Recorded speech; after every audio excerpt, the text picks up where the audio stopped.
വേലക്കാരുടെ നല്ല രീതിയിൽ പെരുമാറണം. വളിച്ചതും പുളിച്ചോന്നും വീട്ടിൽ ജോലിക്ക് വരുന്നവർക്ക് കൊടുക്കരുത്. പുരുഷനകത്ത് വെച്ച് 3 ആഴ്ചയായി വളിച്ചു ഒരു നാറ്റവും. ആർക്ക് നിനക്ക് വേണം? എനിക്ക് വേണ്ട. അവർക്ക് വേണം? എനിക്ക് വേണ്ട. അതൊക്കെ വേണം. എന്നാ പട്ടിക്ക് കൊടുക്ക്. പട്ടി ഇങ്ങനെ പട്ടിയും പുറകോട്ട് വലിഞ്ഞു. എന്നാൽ ഒരു കാര്യം മാറ്റി പോയി, തറ തുടയ്ക്കാൻ പറ്റുന്ന തങ്കയ്ക്ക് കൊടുക്കാം. തറ തുടയ്ക്കാൻ വരുന്ന അവരുടെ നിങ്ങളുടെ യജമാനൻ സ്വർഗത്തിലുണ്ടെന്ന് ഓർത്തോണം. ഈ വീട്ടിൽ ജോലിക്ക് വരുന്ന പ്രായമുള്ള അപ്പം കാണും, തെങ്ങിന് തടവെടുക്കാൻ. അടുക്കള ജോലി ചെയ്യാൻ വരുന്ന അമ്മമാരും സഹോദരിമാരും കാണും. കൊച്ചു പിള്ളേരെ കൊണ്ടവരെ പേര് വിളിപ്പിക്കരുത്. കൊച്ചു പിള്ളേരെ കൊണ്ടവരെ തെങ്ങിന് തടവെടുക്കാൻ വന്നൊരു അപ്പൻ വേലയ്ക്ക് വന്നതാ. 75 വയസ്സ്. 12 വയസ്സുള്ള കൊച്ചൻ, ജോർജേ കാപ്പി. ജോർജ്. അഥവാ പിള്ളേർക്ക് അറിയാൻ പാടില്ല, വിളിച്ചാൽ എടാ അപ്പച്ചാന്ന് വിളിയടാ എന്ന് പറയണം, ഇല്ല ജോർജാന്ന് വിളിയടാ, പറഞ്ഞ് ശീലിപ്പിക്കണം. മനസ്സിലായോ? അടുക്കളപ്പണിക്ക് വരുന്ന അമ്മയായിരിക്കും, അവരുടെ സാഹചര്യം കൊണ്ടാണ് ജോലിക്ക് വരുന്നത്. പിള്ളേരെ കൊണ്ടൊന്നും പേര് വിളിപ്പിക്കരുത്. സ്തോത്രം. അവരുടെ നിങ്ങളുടെ യജമാനൻ സ്വർഗത്തിലുണ്ടെന്ന് ഓർത്തോണം. വീട്ടുവേലയ്ക്ക് വരുന്നവരോട് നല്ല കരുണയോടെ ഇടപെടണം കേട്ടോ. വീട്ടുവേലക്കാരും അങ്ങനെ ആയിരിക്കണം, അടിച്ചു മാറ്റരുത്. 12 പ്ലേറ്റ് ഉണ്ടായിരുന്നു, 1 എടുത്ത് മാറ്റി. സ്വർഗത്തിൽ ദൈവം ഉണ്ടെന്ന് ഓർത്തോണം. മുതലാളിമാരും അങ്ങനെ ആയിരിക്കണം. ചിലർ വീട്ടു ജോലിക്ക് വന്ന് ആരെങ്കിലും നിർത്തി കഴിഞ്ഞാൽ ഉടനെ അങ്ങ് വാഷിംഗ് മെഷീൻ കേടാകും. അവൾ നിന്ന് അലക്കുക. മിക്സി വർക്ക് ചെയ്യുന്നില്ല, വേലക്കാരി വന്നേ പിന്നെ.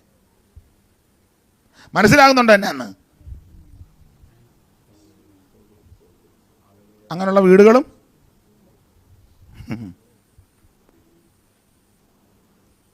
നിങ്ങൾ യോജിക്കുമോ എന്ന് എനിക്കറിയത്തില്ല.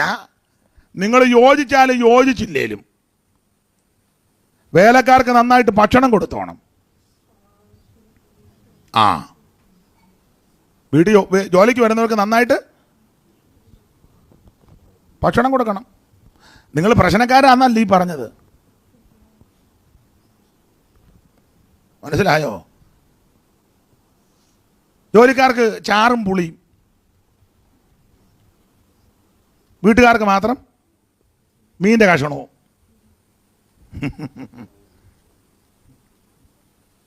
നിങ്ങളുടെ അവരുടെ യജമാനൻ സ്വർഗത്തിലുണ്ടെന്ന് ഓർത്തോണം. പണ്ട് ഞങ്ങളുടെ കുട്ടനാട്ടിലെ വീട്ടുപേര് പറയുന്ന മോശമാണ്, ഇത് പിടിക്കുന്നത് കൊണ്ട് അവരെങ്ങാനും കേൾക്കുകയാണ് അത് പിന്നെ ഒരു വെറുതെ ഒരു ഇടർച്ച. വീടും ആളുമൊക്കെ എനിക്ക് നല്ല തിട്ടമാണ്. അപ്പോൾ ആ വീട്ടിലെ മുതലാളി നല്ല മനസാക്ഷിയുള്ളവനാ. മുതലാളി വേലക്കാരോടൊക്കെ നല്ല കരുണയും ദയുള്ള.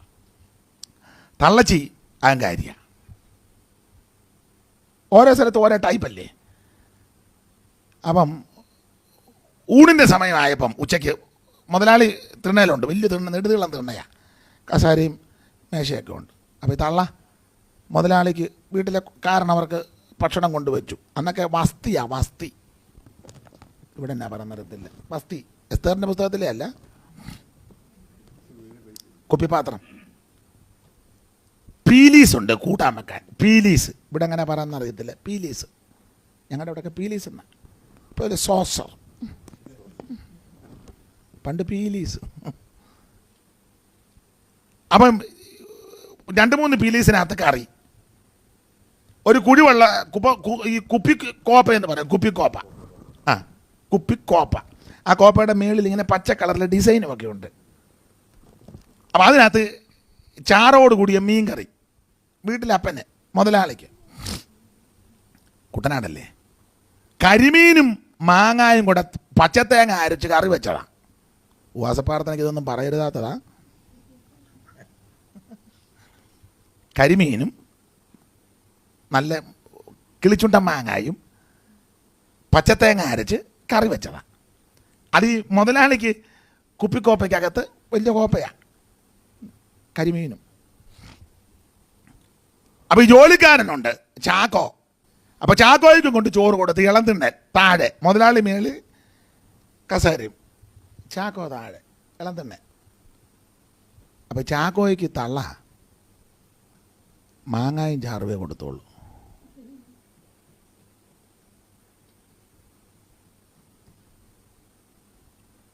മുതലാളിക്ക് ഇതങ്ങോട്ട് അറിയത്തുമില്ല. മുതലാളി നല്ല മനുഷ്യനാണ്. അപ്പം ഈ കഴിച്ചുകൊണ്ടിരുന്നപ്പം പച്ചത്തേങ്ങ അരച്ച് നല്ല കറിയല്ലേ, പുള്ളി കഴിച്ചുകൊണ്ടിരുന്നപ്പം ചോദിച്ചു, എടാ ചാക്കോ എങ്ങനെയുണ്ടടാ കറി എങ്ങനെയുണ്ട്, ചാറ് കറി. അന്നേരം ഈ തള്ളേ നടന്നു വന്നു. അണേ ചാറ് കറി എങ്ങനെയുണ്ടെന്ന് ചോദിച്ചപ്പോൾ അതിന് മറുപടി അല്ല പറഞ്ഞേ. അണേ ചാക്കോ നല്ല കൂർമ്മബുദ്ധിക്കാരനാ. ചാക്കോ ചോദിച്ചു, കൊച്ചമ്മേ ഈ മാങ്ങ നമ്മുടെ ആ ആറ്റുതട്ട നിന്ന മാവിലെയാണോ? ഉടനെ കൊച്ചമ്മ, നിനക്കെങ്ങനെ മനസ്സിലായി? മാങ്ങായ്ക്ക് മീൻ്റെ മണം വരുന്നു. മാങ്ങായ്ക്ക് കരിമീൻ്റെ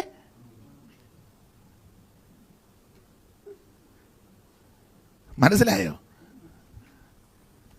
നമ്മുടെ ആറ്റുതട്ട നിന്ന് കിളിച്ചോണ്ട മാവിലെ മാങ്ങായ ഇതല്ലേ? നിനക്ക് അങ്ങനെ മനസ്സിലായി? നീ പറമ്പിൽ പണിയല്ല. അല്ല ഈ മാങ്ങായ്ക്ക് കരിമീൻ്റെ മണം.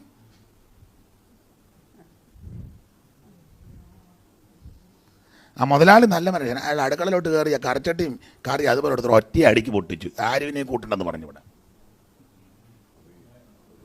ആ അയാൾ അടുക്കളയിലോട്ട് കയറി ആ കറച്ചട്ടിയും കറിയും ഇഷ്ടം പോലെ ഇരിപ്പുണ്ട്. അതിലോട്ട് മുറ്റത്തോട്ട് ഒറ്റ അടിക്ക് പൊട്ടിച്ചു. ഇവിടെ ആരുവിനെ ഇത് കൂട്ടണ്ടെന്ന് പറഞ്ഞു. പറമ്പിൽ പണിയെടുക്കുന്നവന് നീ ഒരു കഷ്ണം മീൻ പോലും കൊടുക്കാതെ. അങ്ങനെയുള്ള നല്ല മുതലാളിമാരും ഉണ്ട്. മുതലാളിമാരെല്ലാം ചീത്തയല്ല, മനസ്സാക്ഷിയുള്ളവരുമുണ്ട്. മനസ്സിലായോ? നിങ്ങൾക്കും അവർക്കും ഒരു യജമാനൻ സ്വർഗത്തിലുണ്ട്.